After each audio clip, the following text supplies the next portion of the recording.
Sure.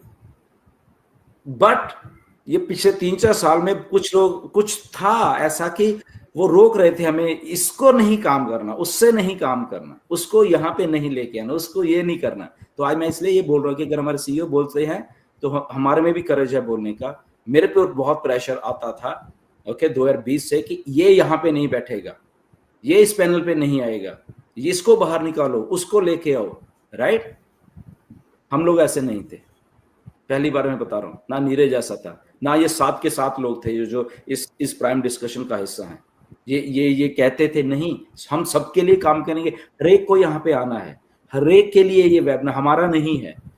तो वो जो हमारी सोच थी बेसिकली नीरज, सो वही मैं रिलेट कर पा रहा था ऐश के साथ। जब वो मैं चीजें ढूंढ रहा था कि ऐश बोल रहे थे कि यार मैं ऐसा, मेरी विजन है ये ऑन पैसिव को मुझे ऐसे बनाना है, मुझे ऐसे ही करना है ओके। तो उनकी जब इन्फ्लुएंस होने लगी चीजों को, तो मिस्टर ऐश ने बोला कि अब मैं इंचार्ज हूँ, अब मैं डिसीजन लूंगा, आप मुझे रोकोगे नहीं ये चीज करने के लिए, क्योंकि जो मेरा डिसीजन है ह्यूमैनिटी का, मेरा डिसीजन है लोगों को पैसे बांटने का। अब मैं खुल के बताया तो कुछ इन्फ्लुएंसेस हैं ऐश के पास थे, कुछ लोग थे कि इतना पैसा मत बांट यार, वो चीजें जब हो रही हैं अभी जो बैक एंड के ऊपर, बांट पर इतना बांट। तो मिस्टर ऐश का था नहीं, मुझे पैसे बांटने हैं भैया, मुझे अगर 40-50% देना पड़े मैं देने हैं, मैंने, यही मेरा विजन है लोगों को अपलिफ्ट करने का, राइट। तो इसलिए आज हम इस लेवल के ऊपर बात कर रहे, तो मैं रिलेट कर पा रहा था। थैंक गॉड ऐश को ये बात मालूम चली ओके, एंड उन्होंने ये बात बोली, मैं बहुत हैप्पी था ये बात कर। और इसमें हमें सबको डरने की जरूरत, ठीक है, हमें झटका लगा था उस दिन सबको कि ये क्या बोल रहे हैं, राइट, सारी दुनिया को झटका लगा था। बट आई थिंक वेबिनार खत्म होने के 1 घंटे के बाद नीरज का फोन आया था और हमने कहा था नीरज दिस इज गुड, ये कॉर्पोरेट कल्चर में ऐसे ही होता है और ये हमें इतना कुछ वो करने की जरूरत नहीं है। ऐश को, थैंक गॉड ऐश को ये बात अब आई है कि ओके अब I am the incharge, right. और ये बात मैं आपको भी खुल के बोलना चाहता हूँ, आज 2020 की बात है, दिसंबर 2020 की बात है। जब कभी मिलेंगे मैं दिखाऊंगा, मिस्टर ऐश को मैंने बोला भी था, मैंने मैसेज दिया और मेरी वैसे भी फोन पे बात है कि आपको टफ बॉस बनना है, आप इतने हम्बल मत बनो, जो बॉस होता है वो टफ होता है हमेशा, राइट। बनती है कि बिल्कुल हमें उनका सपोर्ट करना चाहिए, विश्वास करना चाहिए उनपे। और मैं कहता हूं कि मैं बहुत से ऐसे फाउंडिंग मेंबर देखे हैं जो आज 6 साल से जुड़े हुए हैं, लेकिन वो भी अभी भी उनके व्यू है ना क्लियर नहीं है। लेकिन मैं 2 साल से हूं, लेकिन मैं 100% श्योर हूं, बिल्कुल परफेक्ट एकदम मेरे को विश्वास है एक न एक दिन बहुत बड़ा काम होगा हमारी लाइफ की। चेंज नहीं, हम अपनी लाइफ के बारे में सोचना ही, हमारा सबसे बड़ी बात है हमारा विजन और मिशन भी खुद का चेंज हो गया। हम आए थे यहाँ पे अपने लिए काम करने के लिए, शुरू में ज्वाइन किया, लेकिन जब एस सर को सुना, उनके विजन मिशन को समझा, तो हमारे थॉट्स है, हमारे विचार है, हमारी सोच बदल गई। हम अपने लिए अब सोचते नहीं है, हम तो सोचते हैं कि हमारे पास कुछ ऐसा आए कि हम लोगों के लिए कुछ ना कुछ करें, समाज के लिए कुछ ना कुछ करें। हमें अगर ये मानव जीवन मिला है हमारा, ये एक बार ही मिला है, हमें पता नहीं दोबारा कभी मिलेगा या नहीं मिलेगा। ये सिर्फ कहने की बातें हैं कि दोबारा जन्म होता है या नहीं होता, लेकिन हमें एक बार मिला है। तो हमें इस जीवन को कुछ ना कुछ ऐसा करके जाएं समाज के अंदर, दुनिया के अंदर, ताकि कम से कम अपने आप से हमें हम संतुष्ट हों और हमें पीछे हमारी जनरेशन है वो हमें याद करे कि हाँ हमारे जो आए थे बुजुर्ग लोग वो ये करके गए हैं। आज मैं ठीक है 64 ईयर ओल्ड हूं, लेकिन मैं कोई अपने आप को कभी नहीं, मैंने अपने समझा मैं सीखने की पूरी स्टडी करता हूँ, पूरे पढ़ता हूँ, हर वेबिनार में सेशंस में जाता हूँ, कम से कम दिन में मैं 3 या 4 सेशन अटेंड कर लेता हूँ और टच में रहते हैं, पूरा ओकनेक्ट को यूज करते हैं, सारा कुछ सभी प्रोडक्ट को, और वो नेट पे भी कुछ ना कुछ पोस्ट लिख के डालते रहते हैं, सीखते रहते हैं। और आप सभी लीडर्स की बातें सुन के हमारे अंदर भी जोश जुनून और पैदा होता है एक, और होता है भी कुछ ना कुछ करके ही मरेंगे, ऐसे नहीं। ऑन पैसिव के साथ खड़े हैं, बिल्कुल एस सर के साथ खड़े हैं, मरते दम तक साथ रहेंगे। तो thank you very much sir, जो थोड़ी सी 2 बातें रखने का मौका मिला। Thank you very much. बिल्कुल नहीं, बहुत बढ़िया आपने बोला, एग्जैक्टली ऐसे ही है। तो अगर एक फाउंडर 2022 में आया, अगर वो ये सारी बातें समझ सकता है, राइट, और जो कि रिटायर होके आए हैं, ओके, यहाँ पे बहुत सारे यंग जनरेशन है, बहुत सारे यंग लोग हैं, तो उनको तो समझना चाहिए, राइट। जब आई थिंक कुलवंत सिंह जी अपनी यंग एज में होंगे, तो दैट मीन्स तब टेक्नोलॉजी नहीं थी उस लेवल की, तो बट अगर आज वो उस टेक्नोलॉजी को ऑन पैसिव को समझ रहे हैं और वो जस्ट पिछले 2 साल से आए हैं, तो हम लोग तो यहाँ पे बहुत बहुत सालों से यहाँ पे हमें वो चीजों को विजन समझने की जरूरत है। बाकी सारी चीज हम छोड़ दें, हमें विजन समझने की जरूरत है। अगर वो विजन का हमें थोड़ा सा भी समझ आ जाएगी ना, आई थिंक तो माइंडसेट हमारा वो उस लेवल पे होगा। और वो विजन के देखो होता क्या है, जिस दिन वो वेबिनार हुआ था, राइट, नीरज का भी मुझे फोन आया कि सर क्या समझे आप हम लोग डिस्कस बात कर क्या है क्या, तो मैं नीरज ये समझा। फिर मैंने नीरज ऐसे करते हैं, दोबारा से देखते हैं। मैं नीरज को नीरज 2 बार देख, 3 बार देख, मैं भी देख रहा हूँ दोबारा से, फिर बात करते हैं, राइट। हमने 2 बार फिर से देखा उसको। तो बेसिकली क्या, हम लोग एक एक चीज को पकड़ने की कोशिश करते हैं, समझने की कोशिश करते हैं कि ऐश ने क्या कहा। फिर हमें बोलता है कि ऐश ने असल में ये कहा है, राइट। ऐश ने उतना ही बोला है जितना मैसेज डिलीवर करना था किसी को। उनको मालूम था कि मुझे पेमेंट्स और वो चीजों के बारे में बोलना, बट वो बिल्कुल नहीं बोले क्योंकि वो डिस्ट्रैक्ट हो जाता काम, राइट।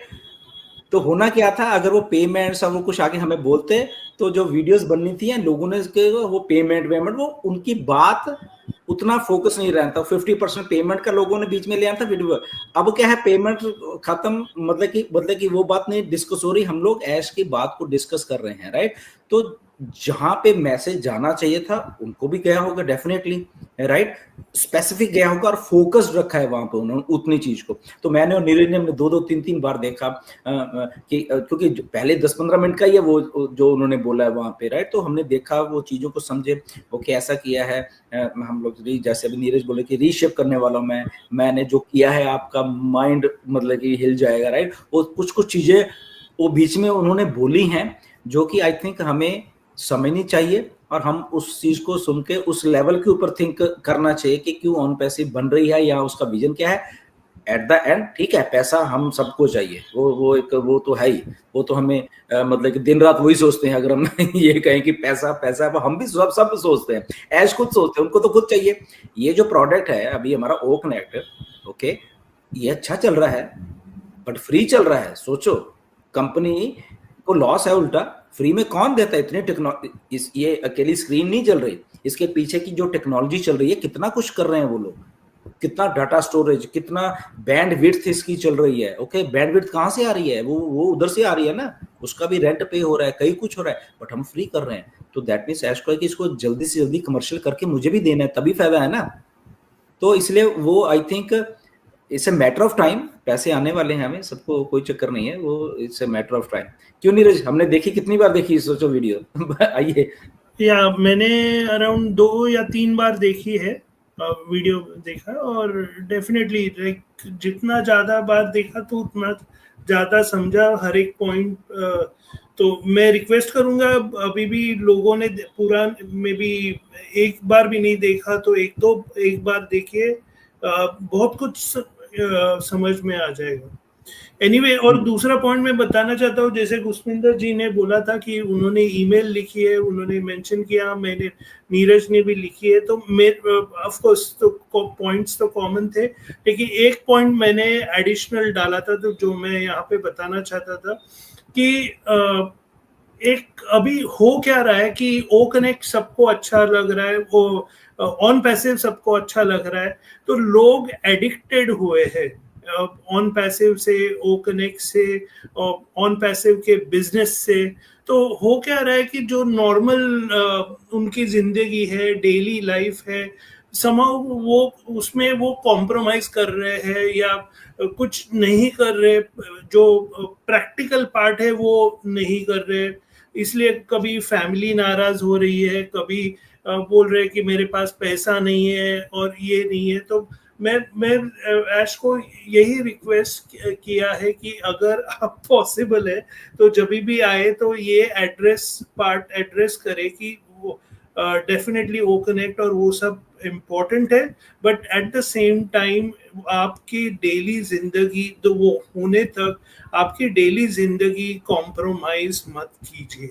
हमने बहुत बार ये ट्राई किया लोगों को बताने के लिए, लेकिन वही सवाल आते हैं, इसलिए मैंने रिक्वेस्ट किया है कि चलो मैं हमारे से भी हायर लेवल से अगर आप कन्विंस होते हैं दिखते हैं।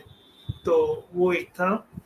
माजिद जी है आप? नीरज सर एक बात कहूंगा। ऑन पैसिव ने हमें सर बहुत कुछ दिया है। हमने वास्तव में हमारे जो विचार बदले हैं, हमारे लोगों से प्रेम व्यवहार जो एक आपस में रिश्ता बनाए। आज देखिए ऑन पैसिव के अंदर इतना बड़ा रिश्ता, इतना बड़ा परिवार बन चुका है कि हम इन लोगों से, आज प्रज्ञेश सर हैं, आप लोगों से मिले नहीं अभी तक हम, लेकिन एक ऐसा रिश्ता बन चुका है कि जिसमें प्यार भी है और एक अपनापन भी है। आज बहुत से ऐसे हम सेशंस में जाते हैं सर, हमारे साथ ऐसे छोटे छोटे हमारे बच्चे समान हैं, वो मुझे हमेशा कहते हैं कि सर हम आपकी बेटी समान है, हमें बेटी कहिए। मैं उनको बेटी कह के बुलाता हूँ। बहुत है हमारे, काफी सेशंस के अंदर आते हैं, उनसे हम बात करते हैं तो वो इतना रिस्पेक्ट, मान सम्मान देते हैं। और वास्तव में यहाँ परिवार है। हम अभी पीछे हम तो जैसे कोलकाता मेगा इवेंट में जाके आए, मिले काफी लोगों से, तो बहुत इतना एक बड़ा परिवार मिला ना वहाँ कि वास्तव में कई बार तो इतना भावुक, मैं वास्तव में कई बार रात को जब सोचता हूँ ना, सोते वक्त कई बार ऑन पैसिव के बारे में सोचता हूँ, इन जर्नी जो पीछे लोगों को मिलके आए हैं, तो कई बार इतना भावुक हो जाते हैं कि यार इतना बड़े परिवार। आज मैं 64 साल के अंदर मैं एक ऐसी फैमिली नहीं बना सका जो मेरी इन 2 सालों के अंदर इतनी बड़ी फैमिली बन गई कि जहाँ की एक प्यार और अपनापन है।